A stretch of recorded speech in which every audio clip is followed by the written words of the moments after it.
thyroid, Hashimoto's a problem. Otherwise, I don't have anything. No Okay. BP, no sugar, nothing. So generally on borderline thyroid, people take iodine and selenium and it helps. Like in fact, in my case, it as well help. But Hashimoto is, I think, an autoimmune disorder, right? And Yeah. so generally following the kind of diet that I talk about, it will help with autoimmune disorders. They say that autoimmune disorders are caused by leaky guts. And Yeah. this is the solution on leaky gut is, eating probiotics, eating probiotic foods, eating prebiotics, fibrous vegetables, not eating gluten and dairy as much as Yeah. possible. Like So gluten I is have something you should stopped. completely eliminate, and dairy also, yeah. So I have Um, stopped dairy and gluten. okay. So no But milk and since milk how long? product. Since how long have you Almost stopped? last October. Okay. Is that helping you? Yeah. Meanwhile, my antibodies were very less and very good. So after I have somebody told me to start having this MCT oil Right. in the Did that help? Yeah. no, again antibodies were up. So I don't know Because of the now. MCT oil? I don't know. I Yeah, don't know. that is My difficult. train. I don't think it should be up because of the MCT oil, but it's best not to make any changes. If something is working for you, then, Mm-hmm. and the other thing is you have to be very observant about if anything is irritating you. Like you should stop peanuts, cashew nuts, Mm-hmm. all of these things are also, so I will be talking about lectins today. Unfortunately, I did not put it in the presentation, but I will talk Mm-hmm. a little bit about it and then I think update the presentation a little bit, because Mm-hmm. those are also one of the chemicals that irritate our gut and can cause leaky gut. And I'll talk about the foods that you should avoid in that. So peanuts means we make powder out of it and put in Yeah, so sabji sometime. unfortunately, the peanuts are legumes, so they are like beans, so they have to be treated Mm. like beans. So if you can Oh. soak the peanuts and you can sprout them and then eat them, and better, or even if you pressure cook them, Mm-hmm. but even if you sprout them, you'll get rid of some of the lectins. But now, how are you going to make the powder that we make? You want to, then you'll have to Yeah. dry them and then Dry, roast then them, and roast then, it. Yeah. so why not eat it? Yeah. So that's the reason we eat a lot of coconut. I mean, we anyways eat a lot of coconut, but that is the topping that we put on our vegetables, which earlier used to be sometimes peanuts. My husband loves peanuts, so he eats. And anyway, but I avoid. So I stopped putting that in vegetables at least. So I will use coconut now. I can use Yeah, coconut. yeah, and even cashew nuts. So among nuts too, walnuts are good. Pistachios are very good. And then there are these expensive nuts which are not easily found in Brazil India, which nuts. are, yeah, Brazil nuts are great for Pecans also. yeah, pecans. And most of the nuts, if you can soak and eat the almonds also, you have to soak and peel and eat because the Okay. peel of the nut is not digestible. And that's the reason, a lot of these things were done by our ancestors. We just Yeah. got too Western to believe in anything that our mother was doing. So now there has to be research done on it and then sold it back to Indians, and then Indians like following it. Unfortunately, I'm one of those people, but because nowadays we think too much out of knowledge, information, science, and proof. And of course, I mean, that was the unfortunate part about Indian wisdom, that we lost a lot of our wisdom that was written down in Mm-hmm. books and Mm-hmm. libraries. All of those were burnt down and destroyed by invaders. Mm-hmm. And we lost it and we started believing that we never had it.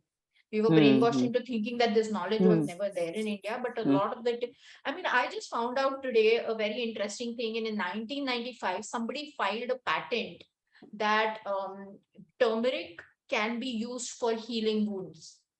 Mm-hmm. In US, a patent was filed on that by a non-Indian, and they got the patent. And there was two things like that: turmeric and something else which has been done in India, a neem. So Mm-hmm. neem oil or neem can be used as a pesticide. So they Mm-hmm. filed a patent on these two things very recently in US, and they got the patent. And some of these things were known in India for a long time, and we just love buying the modern medicines Yeah. rather than, you know. But fortunately, I think there is more awareness also, thanks to a lot of research happening on all of the Indian things also, like yoga, and um, even Indians are going back to their roots now. So that is good, where it comes to ghee and even some foods. So, so this is the vitamin C somebody had asked me about. This is what I use. I put it in a bottle of water, and I actually even did that right now. And you put that tablet in the bottle of water, it dissolves, and then you can keep sipping on this the whole day. So you should be eating much more, drinking much more water than this is. But you can have both. Sometimes I just add water to the same bottle, and then it gets diluted, and keep drinking it the whole day, because vitamin C is water soluble. Also, your body will, I don't know, eliminate it or discard it. So that, it's best to keep drinking it throughout the day, which is, Sonal, yeah, can I ask a thing? yes, Yeah, yes, hi. yes, go ahead. Uh, I just want to ask you that the water you are drinking right now, you said you put one pill and you're drinking, but it doesn't break the intermittent fasting, like the fasting So period. If this you drink has, this, right. So this uh, has hardly yeah. any carbs. But you could Okay, definitely not drink it in your fasting time if you want. So I don't think that like a couple of carbs or so will break your fast. So this is how I go with it. I drink this and green tea even with the sometimes. apple cider. Yeah, Okay, no, no, no, so it we will can not have break it your. in the morning. Yes, you Okay, can have apple cider okay, vinegar in the yeah. morning. You can have anything that does not have carbs generally in the morning, or fat or protein. So, Okay, fine. something as simple as like black coffee, green tea, lemon water, apple cider vinegar, these are absolutely acceptable. And then, these days there are a lot of these different teas that you can buy, white tea. I just buy random stuff just for the change. Okay, To me, ultimately, everything tastes the okay, same, but you just feel like you're doing something yeah. different and special for yourself. So, and then there are these, Yes, yes, yes. yeah, there's this Mm. purple pea powder, which now they're considering a Okay, superfood, which is easily available in okay. India. So that is something you can buy. Then matcha tea. So I have a lot of Mm. this selection of things depending on my mood. I have it. They also say that you can have a tablespoon of cream in it, like a whipping cream, like a thick cream, because it's generally fat and it doesn't have too much protein Okay. or carbohydrate, so it will not break your fast. Yeah. Yeah, yeah. And when you're buying vitamin C, you want to just make sure that it is sugar free. That's all. So any sugar free one will work. There's one Celine thing. I think it has carbs, but that is the most affordable. It is cheap, and my friend who has done a exhaustive course on nutrition, it's some different level course. So so she was saying, like, put like 3 4 tablets in water and keep it, and keep drinking that water. And that's how I understood. And of course, also from what I know that you should be having it all throughout the day. You can also buy time release vitamin C, which does not get digested immediately, the whole of it. So that is another idea, but in India that is not available. I've looked online too. Otherwise, you could just pop that pill in, and then that would cover you for the whole day. That is the vitamin C, and I wanted to show you the probiotic that we were talking about. So one of them is inulin, and the other one is this. I have shared an Excel kind of sheet in which all the links to these products are, or any of these different kind of what do you call, like, products that you're not used to, like coconut flour or anything. So something that is keto. I have links to all of these. These are Amazon affiliate links. You do not have to buy the products that I suggest. It is just a suggestion. You can look around, and whichever has a better review on Amazon, you can buy those. But I'll just send the and I've taken off the things that I do not approve of. Also, I will be sending a list of certain foods that you can have. There is an organic vendor who sent me a list, and I thought that was interesting. So I have taken off all of the foods that I don't think people should eat, and I'm going to share that list with you. I'm not connected to that vendor or anything, but the phone number of that person is there. I think he's from Pune. He may ship it at other places. I'm not sure, but you'll at least get an idea of what are the foods available these days in market. So he's an organic vendor, but I have seen such products even otherwise, like jowar noodles or millet noodles, pasta. They will not taste exactly like how a refined flour pasta will taste. Then there are flakes like pohas made from different this. Then there is what I liked about that list or the products that he had, and I would suggest people to do, is buy soaked and dried. So sometimes they'll say soaked and sprouted ragi flour. That is really good. So soaking and sprouting gets rid of a lot of anti-nutrients. And I encourage everybody to soak and ferment anything that they have before eating. And if any of these grains have been soaked, dried, and then made into powder, and you can buy those, then it's great because you can make I don't know, rotis like thali peet is what we call in Marathi, but these are rotis which are non-glutinous, so they don't hold well. But if we use any of these flours and make those rotis with fermentation, I think that would be a good option. Another thing that I wanted to talk about, I don't know if I spoke about this, but things like gram flour. So chanika atta or besan, what we call it. If we're using that, we use it in things like chilas and dosa batters. What unfortunately happens is that all of these beans and lentils need to be cooked in a pressure cooker. And when you're putting it on a tawa and cooking it in minimal water, it is not the most ideal way to cook it enough so that it is digested and absorbed properly by your body.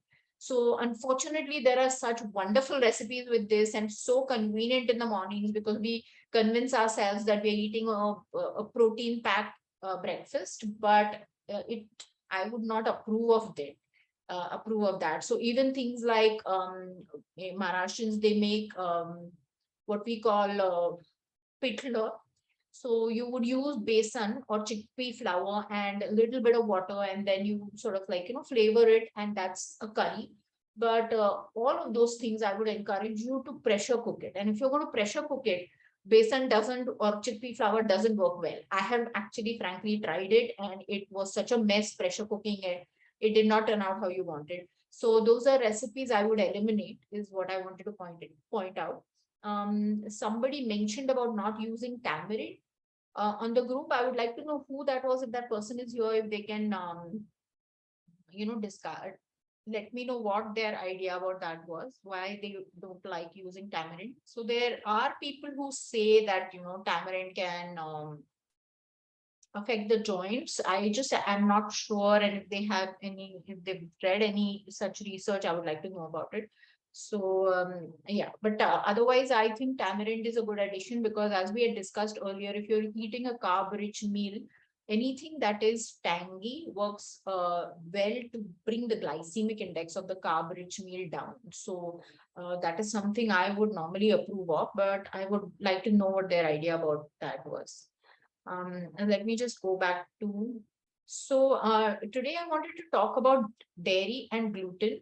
Unfortunately, we have very few people joining in. I was hoping that since it's a Sunday, probably people will find it easier. I'm confused if people thought that it was at 7 o'clock because some had confirmed that they would join, but they haven't joined. But let's continue with the class because we don't want to extend it too long. So basically, let's talk about dairy first. Dairy is milk, and the truth about milk is that milk is meant to be for to help the tiny calf grow into a hefty cow within a year's time. And if you see the growth rate of a cow, it is really high. So the milk is full of hormones, and the composition is such that it is supporting growth.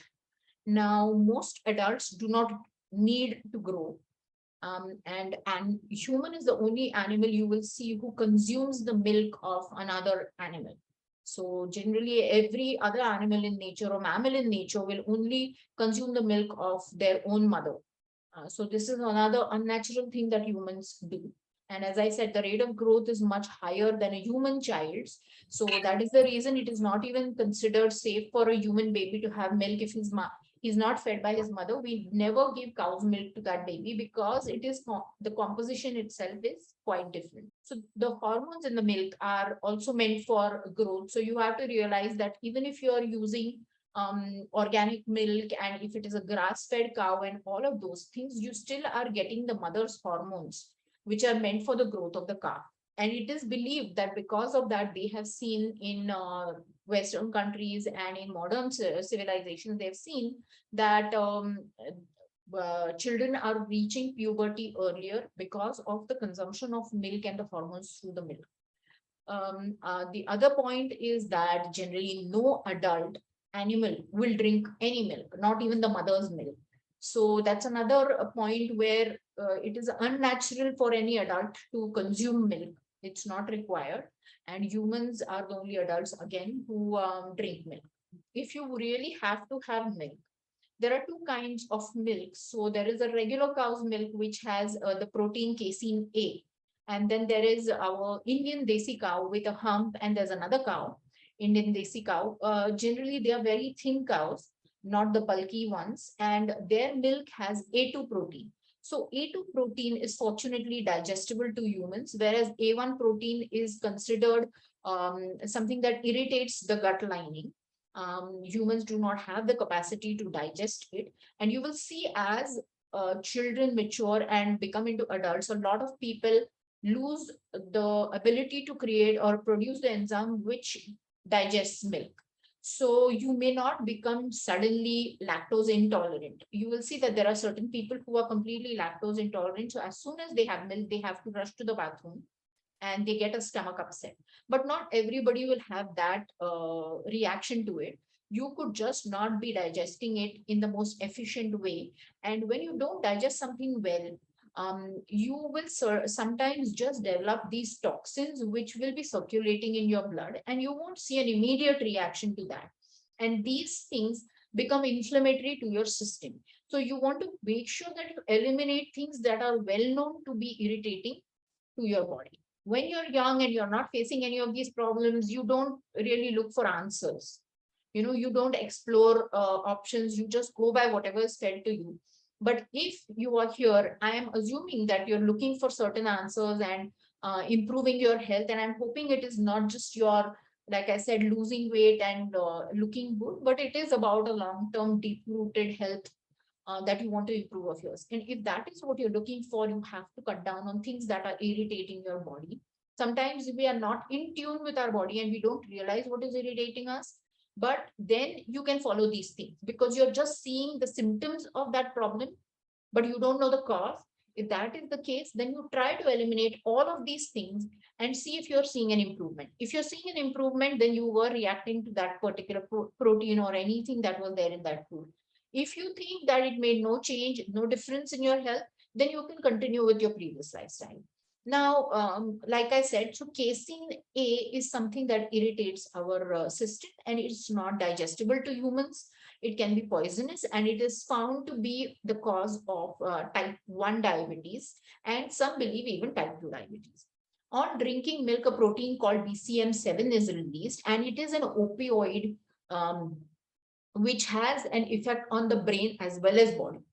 So even behavioral changes, and you can become anxious, you can become tired, you can become less productive. All of these can be effects of even drinking milk. A few I'm unable to read my own PowerPoint. Okay. A few research groups believe that this peptide is linked to type 1 diabetes, heart disease, autism, digestive problems, etc. People with lactose intolerance find it easier to digest A2 milk. So it's an observation that the Indian or the Desi cow's milk is slightly easier for people even who have lactose intolerance. They will find it easier to digest this milk. Fermented milk is even better for digestion. Fermented milk is in the form of, as we know, yogurt in India, curd, whatever you call it. The other form of it is for kefir. Then there are other, in various countries, there are different ways in which milk was fermented. And different ways, it just means that different bacteria which will live on milk and they make the milk digestible. So those products are much easier to digest and you can consume them. They are even good for your gut, assuming that you're not heating them and killing all the gut bacteria that is there in that milk or the good bacteria. So for example, how we eat yogurt, you can have different forms of these fermented milks. So as I was saying, acceptable forms of dairy. So A2 cow's milk is good. A2 cow's milk is now easily available in India. If you're living in India, there is one of my favorite brand is Humpy. Then I think there is a couple of other brands which are advertising heavily. So you will find out. And whenever it is A2 cow's milk, they will mention it on the can because it's slightly more expensive. So it's not going to be a secret. When they say cow's milk, then it is A1. And the reason we started having A1 cow in India is because it gives a higher yield. So you get 4 times as much milk. These cows are larger and they give 4 times as much milk as compared to the A2 cows. And that is the reason India, in fact, imported these cows and we started getting this milk. Otherwise, earlier, the milk that Ayurveda was always talking about was the regular Indian cow's milk. So whenever you go to buy it, it will be mentioned on the pack. It will be unfortunately slightly more expensive, which is fair because they give less milk. And also it will be packaged better. Humpy is my favorite brand. You can find, and I don't earn on this or this is not a sales pitch. You can find their app online and buy from there. So what I do is I buy their cheeses. They have paneer also. When you're buying any of their milk products, you know that it is an A2 cow. The other thing is buffalo, goat, camel, all of these milks are also A2. So just the imported cows that we have, the large cows, those are the only ones in India at least, which give A1 milk. But otherwise, most of the other sources of milk are all A2. So you can even buy the buffalo milk. If you don't want to spend your money on A2 cow's milk, you can buy buffalo milk and you can buy buffalo cheese, which is mozzarella cheese made from buffalo. Again, that's another unfortunate thing that although we have so many buffaloes or water buffaloes as they are called in India, we cannot buy buffalo cheese because all of the cheese almost that is available in India is cow's milk cheese. And when they say cow's milk, when they say purely cow's milk, just know that it is not the A1, it's not the A2. So try to buy sources of cheese and milk which are A2. You can also buy, I think French and Italian cheeses a lot of times are from A2 cow's milk because some of their cows are A2 too. So if you're buying any of these imported cheeses, if you don't live in India, you can't buy A2 cows milk, then you can buy some of these imported cheeses. Goats and sheep's milk is even better than a cow's milk because it has high amounts of butyrate, which is excellent for the gut and brain and all of these things. So goat cheese is considered one of the best cheeses to even eat during a fast. So when there are certain things, certain times when I'm fasting and I'm craving for something, I go for a good cheese piece. And I always say when you talk about eating something during a fast, it has to be a very, very small quantity. So something that is like a 1 centimeter cube piece of cheese because it's highly salty, it is pungent, it's strong flavored. So it takes away your cravings. Of course, you have to make sure you don't just gorge on it because I have a tendency to do that. I absolutely love goat cheese, so I can eat as much as as much as available, but you want to control yourself. But another thing, what I try to do is when I'm fasting and I want to break my fast, then I sometimes break my fast with that. So you kind of land up extending your fast because it doesn't push you out of ketosis or fasting state because it is believed to help in releasing ketones. So that is another hack that I do. Hard cheeses are good because they are fermented, and fermentation always takes away all of these anti-nutrients and reduces the anti-nutrients which come in the way of digesting the food. So hard cheeses like Parmesan cheese, and there are quite a few, Grana Padana, and there's like, I don't even remember the names.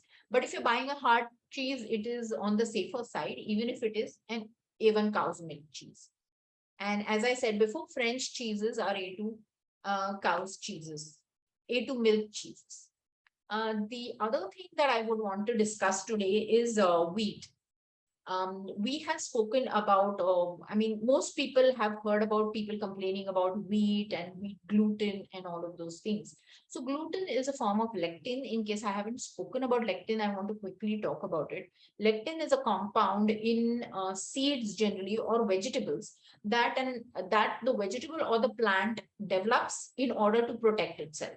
So it is an anti-nutrient for humans or any other animals. As I've spoken, animals can save themselves by running away. If there's a predator coming, trying to chase them and eat them, their defense mechanism is either attacking or running away. And plants do not have that. So their defense mechanism is producing these chemical compounds to protect themselves. And what these compounds do is they are indigestible and they can even make the animal sick. So, for example, if you eat 5 kidney beans in the raw, you could die. That is how strong these lectins are. So, one of the ways to get rid of these lectins is, as I said, you soak and sprout and pressure cook. All of these ways will reduce the number of lectins, reduce the quantity of lectins, sometimes even get rid of all of the lectins. So that is a way to include these foods in your diet. But unfortunately, wheat gluten is one lectin which cannot be removed by cooking, soaking, anything. I mean, soaking is a better way. So if you can buy soaked and sprouted wheat flour, then that is good. As I said, the khapli wheat flour is good because that's an ancient grain of um, wheat, and the protein in that wheat is much easier to digest. It is more easily digestible. So as they talk about A1 and A2 cow's milk, similarly khapli wheat or emo wheat, what it's called in the US, I don't know about other places where it's easily available or whether it's not, but as I said, it is in India now. You can buy it on Amazon, and that wheat is much more tolerable even to diabetics. But if you ask me, I would tell you to eliminate wheat completely. um, a slightly unusual thing to say right now would be that eating refined flour in a sourdough bread. So what I mean by a sourdough bread is the refined flour is fermented. Pardon? Okay, so I'm just going. Okay, yeah. So what happens in a sourdough bread is the wheat flour is fermented and then the bread is cooked. So that takes away some of the lectins. The other thing is, since it is a white bread or a refined flour bread, it does not have the covering that wheat has or grains have. And the cover is what has most of the lectins. So even though the cover is something that will have more fiber and nutrients, the anti-nutrient is also much higher in that. So if you ever want to cheat, don't fool yourself into buying a whole wheat bread and eating that. If you're cheating, just go ahead and eat white bread, but which is fermented. So in the sourdough form, the bread will taste slightly sour. That is when you know that it's a real sourdough bread. If not, then you should not be eating. Even otherwise, you should not be eating wheat. Even for a khapli wheat or regular wheat, if you are going to make chapatis using that, I would ask you to make the dough and let it ferment for some time outside. So after slight fermentation, it gets better, the lectins get better. But as I am repeating, ideally, I would not eat wheat. So wheat is full of lectin, and gluten is a lectin, and it is present in wheat, rye, barley, oats, buckwheat. It is present in a lot of grains. So although, I mean, oats are believed to be healthy, um, and this is something I want to clarify again, that you want to follow what I say to the T if you really need it. If you feel that there is something that you are trying to correct in your health and you haven't been able to do that with the doctor's advice or with taking pills, and there is no obvious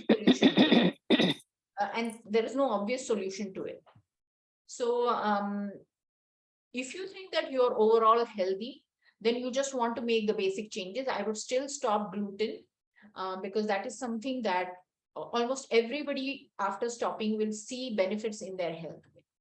So whole wheat is worse than refined flour, as I said, because it has it has WGA, which will irritate the wall of the gut, and it causes leaky gut. And leaky gut is considered to be another major cause of all of the health issues. Now it causes inflammation, because you know that I have said inflammation is the base, but there is a series of things that cause inflammation, and leaky gut is one of those things. And what causes leaky gut is certain such irritants to your gut lining. So one slice of bread, as we know, when we talk about carbs, is 4 teaspoons or more of sugar.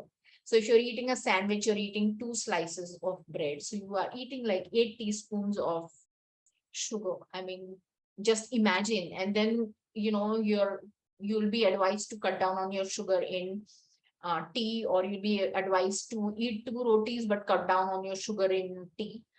So that's another calculation when you look at it from the carbs point of view. As I had also mentioned earlier, wheat has a very high glycemic index, so it will raise your sugars quicker than table sugar. And that is such a sorry state that we have been told whole wheat and whole grain and this and that, but it will raise your sugar quicker. So, and it has little to no nutritional value, which you cannot replace by eating millets or any other grain that is good for you. So foods with lectins. So I hope I have explained lectins well. Now, lectins are these chemical compounds that we were talking about, and how do we get rid of them? That we have spoken in short. Let me talk about the foods which have lectins. So wheat and rice have lectins. And as I said, that is why when people say eat the whole grain, I would not say that you should do it, because the lectins are in the cover of the grain. So the brown part has the most lectins. So white rice is better than eating brown rice. And if you ask the people who have made that switch, and if they are diabetic, you will see that they haven't seen any change or improvement in their blood sugar levels or their health by making the switch to brown rice. So it doesn't make sense. Eat what you like. In this case, I would not say that eat what you like when it comes to wheat, because no, it makes a lot of difference. Whereas in the case of rice, rice is pretty okay if you can manage your sugars and health, and also you can portion control. So you can't sit with a whole plate of rice, like some cultures eat a lot of rice. So no, not that much. But if you can tolerate like 3/4 cup to 1 cup of rice, that is fine if it is cooked in a certain way, as I had talked about earlier. If you guys don't remember it, remind me, I will speak about it again. So wheat is something you want to eliminate no matter what. Rice also you want to eliminate. But if at all, then you should eat the white variety. And if these things are eaten as fermented forms, then even better. So idli, dosa, that is nice. Or else they have to be pressure cooked. Wheat does not change by pressure cooking. Rice will. So you can eat pressure cooked cooled rice from the refrigerator by reheating it. Corn and peanuts has high lectins. So corn is something I would not advise, because also it is extremely sweet and the nutrition value is very low. The olden type of corn that we used to get in India wasn't sweet, so that is fine to be eaten once in a week, but it is high in lectins, unfortunately. I was talking to Smriti before everybody else joined. I just want to check how many people have joined. Okay, so I was talking to Smriti and I was saying that peanuts are very high in lectins, and peanut is not even considered a nut; it is a legume. So if you want to eat peanuts, you want to soak them, sprout them, and pressure cook them.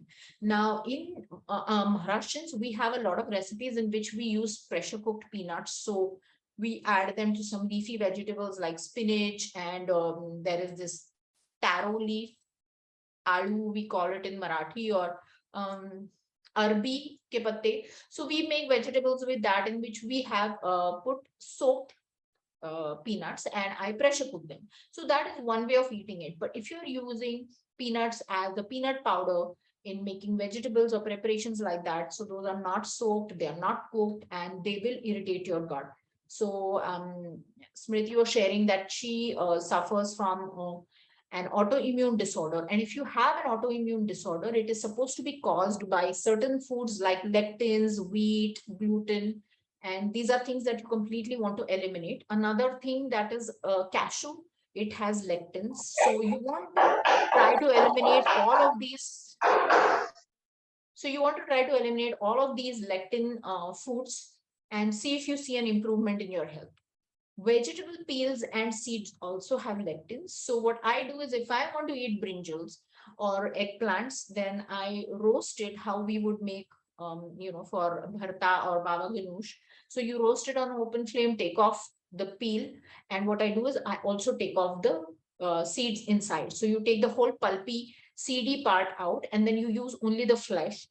So that is acceptable. As I've said before, I do that to tomatoes too. I score the tomatoes, I cut them, take the pulp and the seeds out, pressure cook them, and then take the peels off, blend it in the blender, and I store it in small boxes in the freezer. So whenever you need tomatoes or a tomato puree, you just grab one and use that, which is how I use tomatoes. Even if you want to use them raw, you can, but you want to peel and take the seeds off and throw it away. I think I have not included that. Among nuts, you want to eat, the best nuts to eat is walnuts. They are great for your brain. And almonds are great. Pistachios are also one of the best. Now, with almonds, you want to soak them and peel them, just like Indians used to do. Your mom used to do that when you were growing up because she wanted to make you brainy and have good memory while you were going to school. And then after you grew up, you thought that you didn't need it.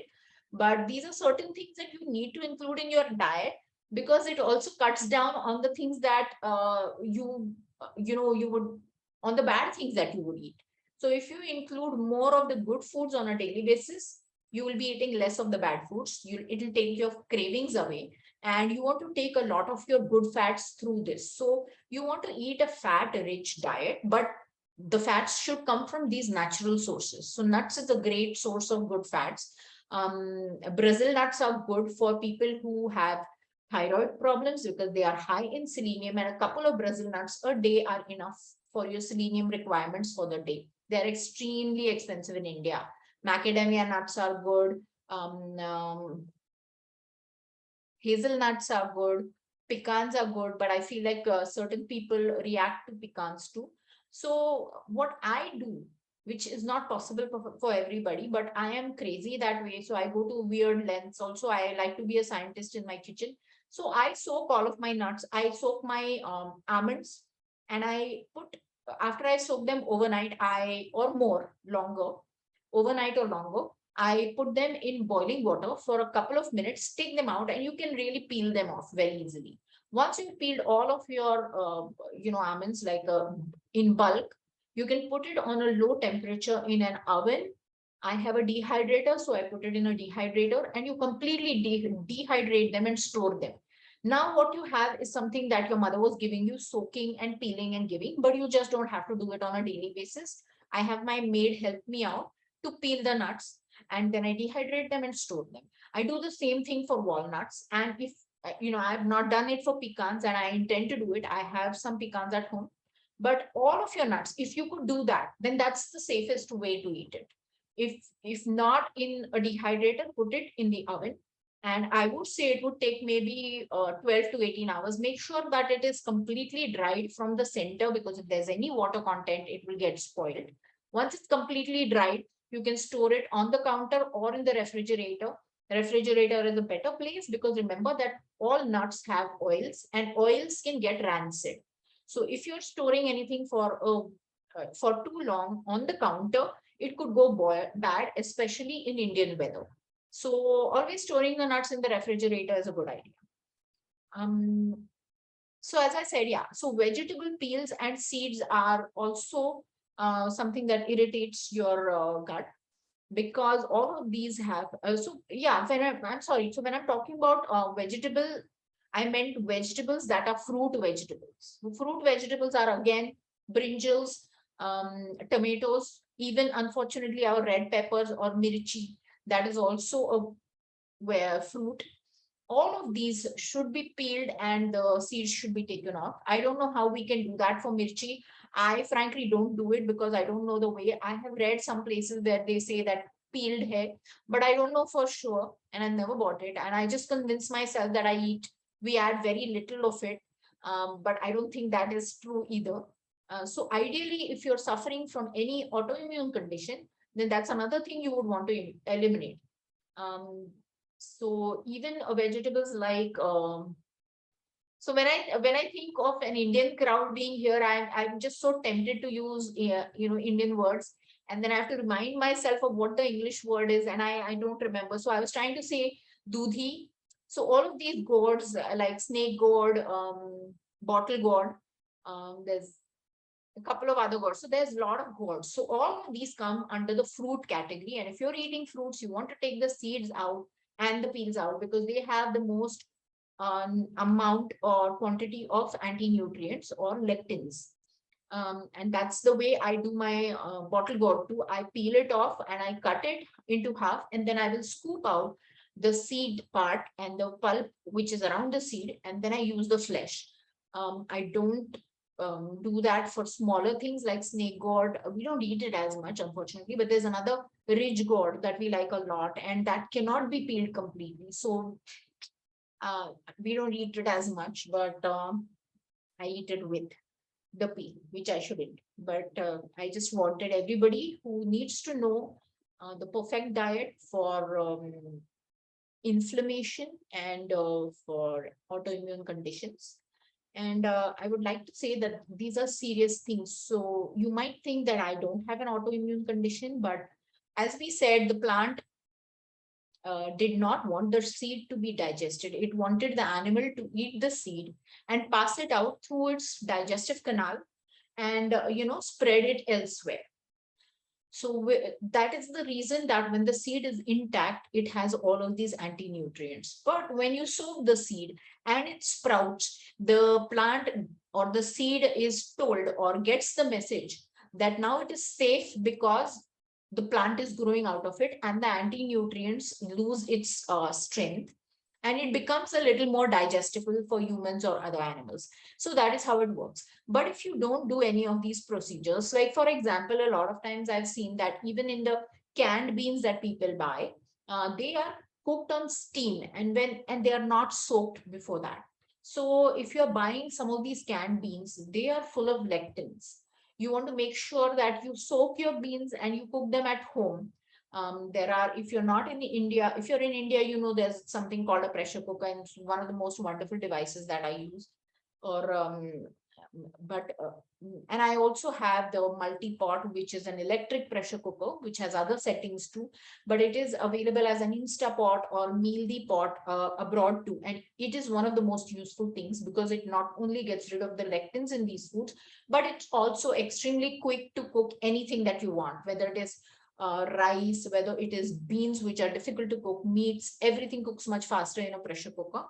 So that is something I use on a daily basis.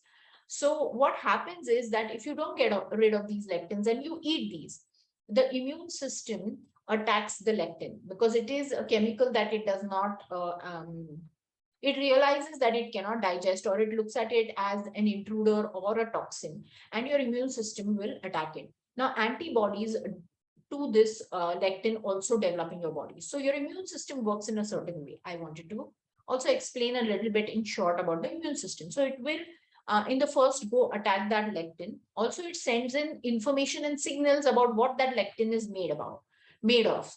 So it will tell your body that this is the kind of intruder that came, and we need to develop this kind of a defense mechanism to get rid of it. And then your body remembers that. So it not only attacks the lectin and tries to get rid of it, but it also remembers that next time this exact thing comes, this is what I want to do. And that is what is the basis of vaccination, that your body learns the intruder, gets all of the knowledge about the intruder, develops a mechanism, and remembers the exact mechanism which is required to attack that intruder. Now, what happens is that if you're eating that food very often, your body is attacking that very often. And just like we talked about insulin resistance, that when your body has a lot of insulin all the time, it starts resisting it, so it's not using it efficiently. Similarly, in this case, what happens is your body remains in the attack mode. If you're eating a lot of different foods that you are unable to digest, or foods that are irritating your gut all the time, and you're not eliminating them, you're not observing that I have, bloating, I have gas, I have acid reflux. You're ignoring these signals that your body is giving. And it's constantly trying to tell you that, hey, I am not able to digest this. And, naturally, unfortunately, all of us do that. It's not like I blame anybody for it. But now, today, I feel like it is such a sad thing that so many people live with these digestion issues without giving it any thought, When something aches, something pains, something is wrong in your body, it's your body's initial way of telling you that I need help. And I don't know why we go to allopathy doctors and we take a painkiller or we will pop an antacid and we will try to shut our body up. We want the body to not tell us that something is going wrong. When my sugars are going high, I am popping a pill so that my sugar goes down. And the body does not have any way of telling me that, hey, something is going wrong in your body. That is how we are living with allopathic medicines. We are suppressing all of the signals that the body gives us, and we call those symptoms. And after suppressing, we make ourselves believe that we are doing great. All that is happening is when you have a headache and you take a pill, which is called a painkiller, you're just cutting the nervous messages or the signals that are going to your brain that your head is aching. The headache is not stopping. There is something that has caused the headache. It's just that you're not noticing it. So anytime that you have a digestion issue, you are getting you are eating something that is irritating your body, and it is not easy to identify it. I completely understand, and probably bringing this to your notice is one of the unfortunate things, because you guys are here to know this, so it is my job to tell you. But sometimes it does happen that you may feel down because of this, that yeah, I have this issue and how do I identify. So I have a list of certain things that you can completely eliminate from your diet and see. And the way to pinpoint which is the wrong one is by reintroducing one thing at a time slowly. And if your body adjusts to that and you don't get the symptoms back, you're doing great. If you get the symptoms back, then you want to cut that down. There is a possibility that you will react to all of them. Now, I was coming to the reason for that. What happens is your immune system has now developed antibodies or a mechanism that is attacking all of these anti-nutrients. Your body starts remaining in that state, and it starts after some time attacking anything and everything that comes in. So in my mother's case, that had happened like 25 to 30 years ago. She had a breakout of allergies, and her body used to be full of bumps and pimples, and she used to be scratching all night. And when she went for the allergy test, she was allergic to almost everything other than bottle gourd and sunflower oil or something like that. So for one whole year, she was eating roti was okay. So she was eating roti and sunflower oil, may cooked bottle gourd for one whole year. So it is not possible that somebody is allergic to everything that is available. But unfortunately, sometimes your immune system starts reacting like that to anything and everything that you're putting inside, because it's trying to get your attention. And also, there's a mechanism why this is happening. Like I said, it starts getting inflamed. It starts being in this state of attacking anything that is coming in. So that is the reason to actually eliminate these things right in the beginning at the first indication. If you wait too long, it'll get too long, it'll get too late. And sometimes it does translate into an autoimmune condition where it is Hashimoto's or type 1 diabetes, where your immune system attacks your own body. So it will attack one of your organs and that organ fails. And that is an autoimmune disorder, which is much more difficult to reverse, which is possible to reverse, but just a warning. And because, Smriti brought it up, I probably spoke too much about it. I don't want to scare anybody. I don't know if I have scared people, but whatever. So these bodies to the lectin are developed. Every time you eat that food, the antibodies attack it with full rigor or vigor. So your immune system is always, as I said, in this case, in high alert and will start attacking more foods. It remains concentrated in the gut and and will fail to defend the peripheral body. So when this happens, when your immune system is in attacking mode, it your whole immune system gets concentrated, or the attention or the energy starts getting concentrated on your gut. And that is when they say that you have a you have a weak immune system. and you start, when you have COVID or you have other infections that are attacking your body from outside, it is not able to defend it, because all of the energy and attention is going on into the gut. And that is, a weak immune system, and a lot of other things start going wrong, because now you have leaky gut, because your immune system is weak, your gut lining has become weak, and all of the toxins from your stomach, which are not supposed to go into the blood, are now passing into the blood, and they are circulating in the whole body, throughout the brain as well as the body, because your blood flows through everything, and the toxins are in the blood. So now your whole body, or your whole health is affected. And without, as I said, sounding negative, I just wanted you guys to know. And that is why, as I had said before, a lot of research is happening on gut and microbes, and the gut lining, the leaky gut condition, gut bacteria. All of this has become very important, because we are now calling it another organ of its own. And this problem in the digestion itself can is considered the cause for a lot of diseases. Like, because this happens, inflammation happens. Inflammation internally in your body is reacted to by your body with cholesterol. So your body will develop cholesterol, because it's like a lotion. What do you call it? Lotion or balm or something like that. So when you hurt yourself, not a lotion, what do you call it, like soframycin. So you'll put this medicated or Vaseline kind of substance on your open wound to let it heal. And cholesterol has that role in your body. So your body itself generates or develops cholesterol as a reaction to the inflammation. So if you have high cholesterol and you take statins or a drug which lowers cholesterol, what it is doing is just taking away the cholesterol from the wound. It is not getting rid of the inflammation. As I said, it is an allopathic drug. So it is just trying to get you nice and clean, beautiful blood reports. It is not really uh, attacking the basic problem of your body. Attacking is a bad word because we used it negatively for a long time, but it is not solving the basic problem that your body is suffering from.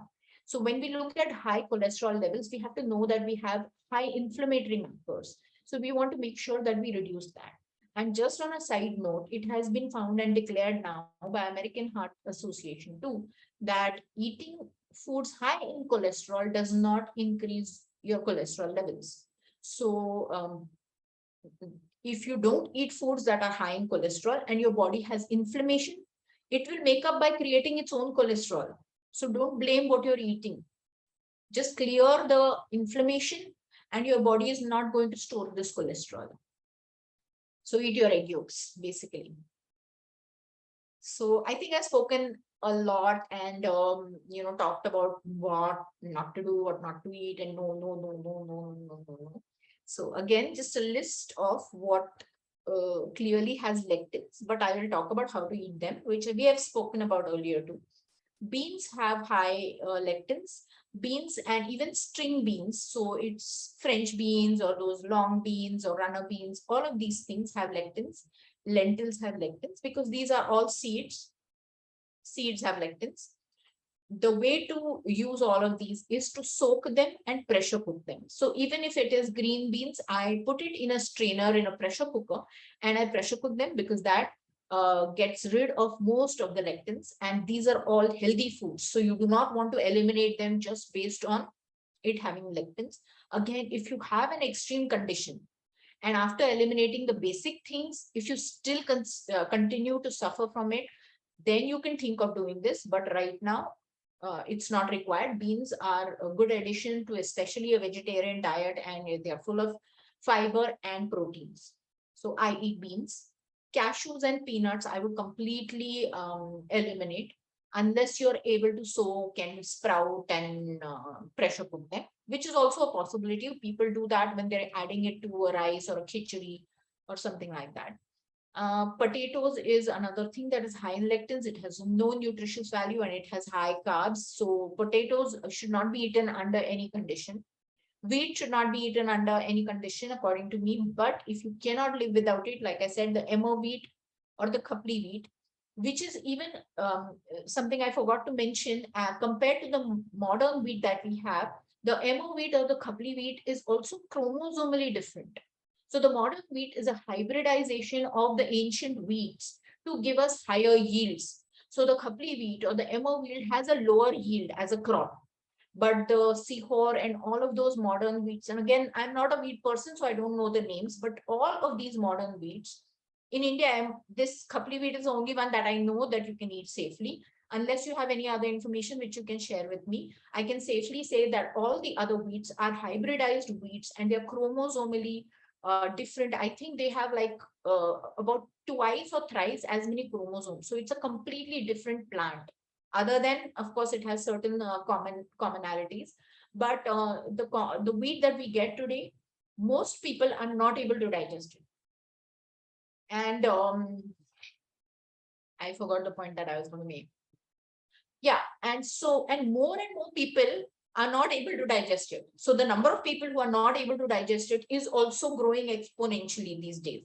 So if you don't know whether you're one of those people, best to eliminate, best to be on the safer side with something that is so um, it irritates your gut. And as we have discussed the glycemic index and the carbs and all of that, so wheat is one thing that is affecting you in many ways. So wheat is something you wouldn't eat. Rice, I would eat white rice, soaked overnight, cooked in the pressure cooker, put in the refrigerator for 24 hours, and then lightly heated, and you can eat it. Barley, buckwheat, oats, all of these have wheat kind of lectin, glutinous thing, which does not go away by pressure cooking also. So if you want to make your oatmeal in a pressure cooker, that does not help you. Nightshades and fruits. So these are, tomatoes, peppers, brinjals or eggplants, they're all considered nightshades and they also are high in lectins. So as I said, peeling and removing the seeds is the best way to eat these. Fruits have to be avoided because also they have lectins a lot of times and they are high in fructose. We It's have an already excess. discussed that. Yeah. Okra or bhindi? What about bhindi or Oh, that is okra? excellent for health. I don't know But what category it see, comes under, but that is considered excellent for health. It's considered safe under all kinds of diets. Also, it is considered excellent for diabetes. So there are some studies in which they have seen an improvement in sugar levels. Also, somebody had asked, and people have told me that they have put okra in water overnight and had the water in the morning as a medicine, done this for months together, and they have seen their sugar levels and A1C come down. So I think there is merit. But even otherwise, there's research that says that cooked okra is really good for you. So okra is a good but vegetable. I try to include it on a weekly basis, but I would like to get nice recipes because I'm getting bored of it. now what about seeds? Seeds. So yeah, I take the seeds of okra, and there is no way to get rid of them. And I haven't read anywhere that you need to get rid of the seeds of okra. Another thing that Okay. I keep forgetting to mention is that eating bitter vegetables is good for you. So, your bitter gourd is good, Karela, methi. So leafy vegetables are good for you. In among those, all the bitter kinds are even better. As I had shared a salad that I was eating, salad or salad leaves. Arugula is also a bitter lettuce. There is another endive that is bitter. So all of these bitter foods are good because they are high in polyphenols. And polyphenols, as I had said, is an antioxidant which is connected or correlated to long life. So that is, I think, another Indian wisdom that was always there. It's good for you. So I try to include bitter gourd, but that's another thing that I would welcome good recipes of bitter gourd. So let's have everybody share their recipes for okra and bitter gourd and even other vegetables, because there are certain vegetables, they are so good for you that you want to include them very often, and then slowly you start getting bored of your recipes, repeatedly eating the same. So how do you substitute these things like bread? So we had done the carbohydrate class, in that I had shared 3 recipes for rotis, and as Indians, that is our staple. So I think that solves a big problem. Millet rotis are good. I'm going to share the list of the foods that I spoke about on that organic supplier that he had shared. And he had certain millets that were soaked, dried, and powdered. I have ordered a couple for myself and I'm going to try them out. If that is great, then you can make things like, rotis out of it, which are not the glutinous rotis, but you sort of pat them and make those rotis between parchment papers or between plastic bags. Originally we used to do it with a plastic bag or so. But those kind of gluten-free rotis can be made with it. And what I would do is add a lot of vegetables. So spinach and green leafy vegetables chopped really fine. Coriander is excellent. So all of these herbs are good for you. So eating basil, coriander, mint, what other I mean, there are a lot of herbs now available in India, even the imported ones. So all of these herbs are good for you. Kadi patta is good, so you can make a powder of it and add it to these things, or small pieces of kadi patta, and then you make these rotis. Of course, you can add onions and some garlic or green onions.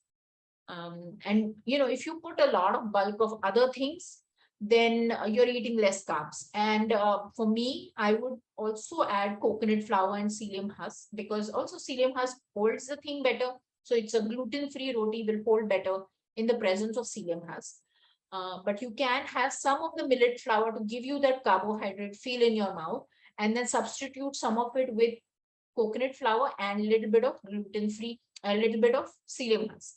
So if you check that recipe out of the jowar roti, the low carb jowar roti that I have shared, then that jowar can be substituted with any of these flours. You can also, if you can buy soaked and dried powdered lentil flours, like if there's chana dal ka atta which has been soaked and all of that, then you can use those and make a fermented dosa kind of thing, or you can make idlis out of it. So I'm sure, that channel that we have been shared, that lady will definitely try out these recipes and hopefully we'll get to see it. I myself also try out a lot of these variations. And if I do that, I'll share it with you.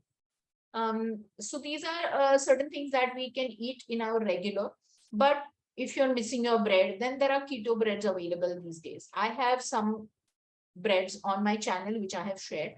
They have eggs. I have not been successfully able to make any bread kind of sliced bread kind of bread without using eggs. I have these bun breads also, which come out really good, and they're keto. So again, when I say keto, it just means it has all the clean ingredients and it has no carbs, and it does not have any lectins either.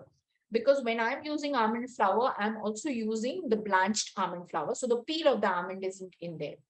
Doesn't mean that you want to gorge on all of these recipes, you want to eat that many almonds that are in the almond flour, but a mixture of coconut and almond flour breads are something you could definitely add to your diet on, from time to time, like not on a daily basis, but you can definitely add that. Millet flours.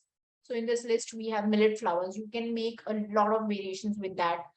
Today I made a khichdi. So I had sprouted moong, and I added some, what is that, barnyard millet, and I made a khichdi with that. And you eat it with your nice spicy pickle, mango pickle, and everything tastes good with it. Just have a great pickle, and then you make any basic food and everything tastes good. So that was a good. And then of course you make that khichdi. The reason to make a khichdi kind of thing is because half of the pure carbohydrate is at least substituted with something that is a bean or a lentil or something like that. So that is the reason I use this in place of rice. If I were to use pure rice, then it would be higher in carbs and lower in nutrition. So this is the reason to make this. And then on the side, of course, you want to eat a lot of vegetables. So this is not going to be a whole meal. So a lot of vegetables, maybe some protein, and a little bit of this along with achar becomes a great meal. Fermented doughs. So idli, dosa, adai, all of these things, just ferment them, soak them overnight, ferment them. And if you can make idli out of these doughs, it's even better because you are steaming it. And I would even like try to pressure cook it flash. I don't know if anybody has tried it and how idli turns out in a pressure cooker, but that's another way. But even otherwise, if you fermented it, you have definitely gotten rid of a lot of the lectins. So that is a healthier way to eat it. Even as I said, for bread, if you're using a sourdough bread or eating a sourdough bread, it is better than the others because it has been fermented. And generally, a good sourdough bread is fermented for 2 to 3 days. But those are really expensive, and not just in India, but even where they originate from, like in US, I've eaten sourdough breads are always expensive. So if you find that it is expensive, I just wanted to tell you that it is completely worth it, because I have tried making them and it's like 3 days of labor. Like, sometimes you're like taking it out and mixing it every hour and things like that. So I used to, in fact, wonder how they are selling it even at that price. If I were to make bread, I would just not sell it. I would keep it for myself. But, and they are delicious. I love sourdough bread, and that's my weakness. So that was the fermented part. Then high resistant starch rice. I have told you how to make it. I've repeated it a million times. Then there are flours like cassava flour, tapioca flour. These are all lectin free. But they are high in carbs. So you want it as a substitute in something. So if you're using a coconut flour and you add a teaspoon of cassava flour or a teaspoon of tapioca flour, then that's fine. Or chestnut flour is great. It is delicious. And I've shared a recipe recently on my channel of chestnut flour, which is singada atta. So I have shared a recipe of that. Again, please remember these flours are high in carbs. So you don't want to use too much of it. If you can just substitute part of it for a keto flour, then you're lowering the glycemic index as well as the carbohydrates in the flour. And the roti turns out really good with a little bit of adjustment, mental adjustment. You're going to start liking these things, especially when you know that they're doing you good. Then there are a lot of products available in the market like millet pastas. So couple of times I have failed because the pasta wasn't as great, but there are certain brands which are available in good stores these days. So for example, in Pune, we have Dorabji store. So they have a lot of gluten-free pastas or millet pastas. So you can buy those, look at the carbohydrate counts and buy. Just remind me to talk about reading the nutrition label to a certain extent. And then there's this thing called shirataki noodles, which is now available in India. So Urban Platter is one company. They have shirataki noodles. They are on the expensive side, but they're excellent for health, not for taste. So for taste and texture, there is an adjustment. And probably I'll show you a pack that I have in the next class. I'll bring it here and show you what it looks like. The good thing about it is full of fiber. So it is almost zero carbs and it has fiber. So it is such a great addition. It's like, it's not just zero carbs, but for those of you who love having zero calories, I think it is some 5 calories or something. So it is calorie free, carb free. I don't even know what it is full of other than fiber. So gives you the satisfaction to a certain extent of eating noodles, and you can at least make those recipes in which you use pastas and noodles. So I will use sometimes a tomato based sauce or a pesto, which is made from basil leaves. So basil, again, you get to eat these greens and herbs, and while it is tasting really good and it's loaded with olive oil. So I have certain recipes of these which I make every week. I store them in the refrigerator and then I keep using them on different foods. So basil pesto is one thing, but you can definitely make the pesto using other leaves. So people make arugula pesto, which is bitter, I'm guessing, and I don't know how I would like it. But you can make it with coriander or cilantro, whatever you call it. So you can use any other leafy green, and you can use these noodles and eat it with that, or a basic tomato sauce. If you're eating meat, then you can make a meat sauce. Sprinkle a little bit of Parmesan cheese or goat cheese, which is excellent. And you get the feeling of eating all of these exotic pasta dishes. Also, you can make a cream sauce. So I don't eat as much dairy, but I eat cream because cream doesn't have much of the milk solids. It's mostly fat. So I do make cream sauces using goat cheese. I'll put cream, goat cheese, nutmeg, a little bit of butter, which is A2 cow's butter, grass fed. Buy the best quality you can. Not everybody needs to buy everything that is, the best quality. But you can make a cream sauce with that and eat that with these noodles. You can load it up with mushrooms. And then a lot of you will still feel that it's not like noodles, but I am used to, I'm there. I adjust. So I have no complaints. In fact, when these products come out in the market, I'm more than glad, more than happy and thankful that there are certain things to break the monotony of the few things that you get to eat. So, as I mean, if your health is great, it's fine. But as your health is deteriorating, your choices of what you can eat goes down. So, I think you want to become a little more flexible with your taste buds. And these shirataki noodles are something I absolutely love. Um, if you have a gut condition, if you have any of these conditions, and most people have one of these conditions that we are talking about, and condition in the sense it's just some digestive discomfort sometimes. As a diabetic, a lot of times you have IBS, which I had developed. Now I don't have it because I worked on my gut for some time. But if you have any of these conditions, and is everybody aware of what IBS is? I will quickly talk about it. For some reason, diabetics develop this after some time, and it's a condition where you get lose motions very often. If you make any changes in your food, if you eat outside food, if you eat anything that you're not used to on a daily basis, and you start reacting to a lot of foods like that, the sad part about that is because that is happening very often, you don't absorb as many nutrients from your food, and most of the nutritious and good food is going to waste. So that is the IBS. But if you have any of these gut related issues, skin issues, arthritis, joint pain, even rheumatoid arthritis, even blood pressure, all of these have been linked to the gut bacteria. They have seen that if you have a leaky gut, simultaneously you will have a lot, one of these problems or multiple of these things. Even autism, ADHD, anxiety, depression disorders. Because as I said, if you have a leaky gut, the toxins are going into your blood and your blood is flowing to your brain. It is not sparing any part of your body.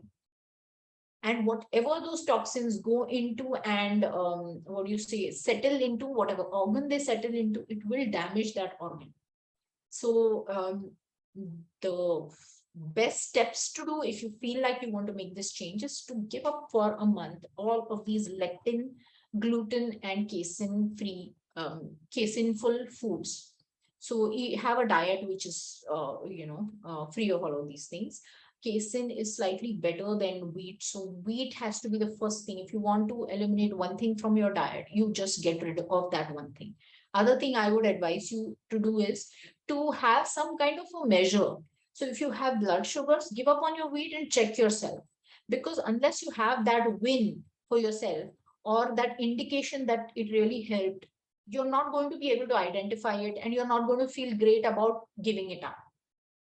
Because if you don't have any metric, after some time, you're going to want to make that change back and say that, those things that people say, ki, we grew up eating this and we all of those things.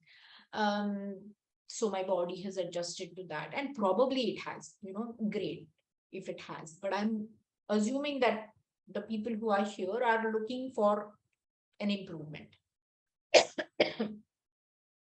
So yeah, give it up for a month.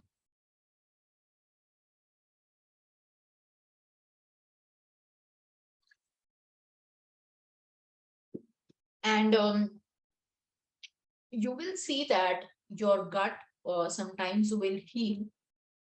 And when you reintroduce some of these foods, it will not react to it as badly as it was happening before. Now, that does not mean that you start eating everything again. It just means that now you can have it maybe once in a week, once in a month, depending on how much you healed yourself. And this only you can say about yourself. Always remember there's a danger of when you reintroduce these foods, you will start liking them. You will develop the gut bacteria who love them, and they are going to signal your brain to eat it more often. So that's a risk you're taking. So if I were to live an ideal life, I would give up on these things, heal my body, and not introduce them. But if you can't live without them, then you have to have this thing that everybody talks about, which is called the golden word balance. that you reintroduce, and you're able to keep control on it completely, so that you don't go back to the previous condition. Because if you go back to the previous condition, you not only lose your health, but you lose your confidence. You made that change, you lost the weight, you felt great, and then you reintroduce your previous lifestyle, and then you get all of the weight back, and now you not only become unhealthy and heavier, but lost the confidence that you could lose weight and keep it off. And more often you put yourself through the cycle, which I have done. I'm speaking out of personal experience, that if you go into the cycle of like losing weight and putting on, you lose the confidence in yourself that you can lose weight and keep it off, or you can be healthy. So it's in fact easier to not you know go down that slope, rather than let me do a little bit, let me balance it out, let me taste a little bit, and then start feeling ki itna kuch nahi ho raha, I'm fine, it's not affected me. Maybe that weight was never affecting me. um but I can't force anybody to do anything. I'm just talking out of my personal experience. It's always your choice. um if you go back to any diet which was making you unhealthy or sick, it will make you unhealthy and sick again eventually. If not immediately, eventually it will, because you are in that state because of that lifestyle, that diet and lifestyle. So if you're making any change for the better, that change has to be permanent. So it has to be gradual, and something that has to be slowly becoming your lifestyle. It should not be a crash diet. It should not be a sudden, extreme thing that you're doing. Otherwise, you're back to where you were. And we have come to the end of our uh, topic. Does anybody have any questions? Yeah, you have to unmute it now. Okay. I had a question about, this famous recipe on keto bread, the Deirdre's bread. Have you seen it? But I mean, It there has are vital wheat gluten. So do correct. you think it has the main ingredients are vital wheat gluten, oat fiber, and flax seeds, and eggs, and yeast, and whatever, and you make it in Yeah. a bread machine. I used to make it. Now I've stopped because I didn't have time. But that Okay. was, that was a pretty good recipe. So Yeah, that's not yeah. advisable, yeah? I would think so. So unfortunately, like I do not react to wheat that badly for me to have any observation about this. Yeah, me Also, too. what happens is that even this whole lobbying and all of the research is also, you don't know how much of it is true. So they will promote cereals. So a lot of such research will not come out where they will come and clearly tell you that the gluten part is bad. But there is some research where they have written that gluten is okay, but wheat is bad because it is sprayed with the what is that, glyphosate. Okay. It is a chemical. So they have not been able to identify, or maybe they have been able to identify, we just don't know about it. So to be on the safer side, I eliminated. But like I said, if everything is fine with you, Yeah. Then then it's who am okay. I to? Because I've done that. Something that is not affecting me, I eat. Yeah, exactly. So, Okay, then what about these nuts that you get roasted? So according to you, we should and if you yeah. have bought them, then what do you do? Do you soak Then them? you eat it as a cheat meal. So, Okay, the point of getting all of this knowledge is knowing when you're cheating and not actually eating a health food. right, So, roasted nuts, that is the problem, that they've not been soaked. But, things like pistachios can be eaten, walnuts can be eaten raw. Pecans also can be eaten raw. Some people do react to pecans, is what I've seen. And that is the reason, on the safer side, I soak even those. But something like peanuts and almonds have to be soaked because you want to get rid of the skin of the almond and you want to cook the peanut completely. But other than that, like cashews, they think you shouldn't be eating because it is inflammatory. right. So I don't know if you can soak the cashews and it becomes better for you. But personally, I do use cashews in my food. I soak it and I use it for the cashew paste, which cannot be Right, replaced. right. Yeah, that tastes Like yum. sometimes you can replace it with magas. But they say that even sunflower seeds and pumpkin seeds are not good for you. They have lectins too. Oh my So gosh. then if you're eating, but sesame seeds are good. So I eat a lot of sesame seeds. You can make I think poppy seeds and sesame seed paste banaki you can use, which is a slightly different flavor, but that's used by Maharashtrians in some of their But foods. sprouted pumpkin seeds are okay. I'm not sure. Have you sprouted it? No, Ever? I got a bag of sprouted and roasted pumpkin seeds. So Where do you live? I'm in Singapore, but someone had gone to the Okay, so that's the reason you have access to all of this fancy food stuff. So I have generally basically researched a lot for what is available here. Sprouting always helps, like I said, but you can look it up how much lectin is there. If the lectin content is very low, then sprouting will help it. Otherwise, in spite of sprouting, the beans have to be pressure cooked. So if that is the case, then and then why would you pressure cook seeds and eat them? I don't know. yeah, You could, it would not but taste good, I'm yeah, assuming. but you could, like, if you're eating it as a health food, then you could add it as a paste to your dish and cook that dish in a pressure cooker. No, I'm eating So it as a topping for salad, right, I know, I like know, zinc content and all of that.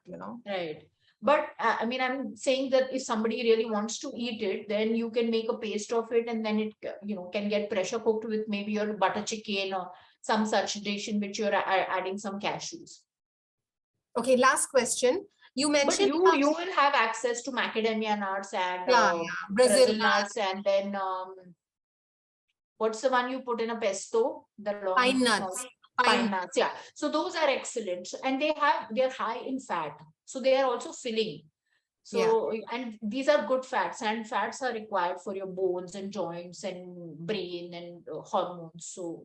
yeah, yeah. Okay, the last question is, I got the thing about the resistant starch and everything.